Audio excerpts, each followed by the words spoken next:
পাচ্ছি না। ধন্যবাদ।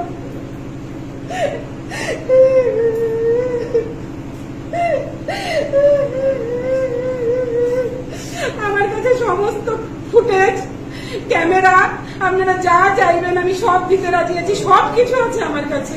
আমি আমার পঞ্চায়েত সমিতির মানে মেম্বার যিনি অর্জুন হাসদা, ওনাকে আমি সব পাঠিয়েছি। ওনার নামে অভ্যক্ত ভাষায় কথাবার্তা আমার পঞ্চায়েত মেম্বার এখানে বসেছিলেন, ওর কাছ থেকে শুনতে পারি।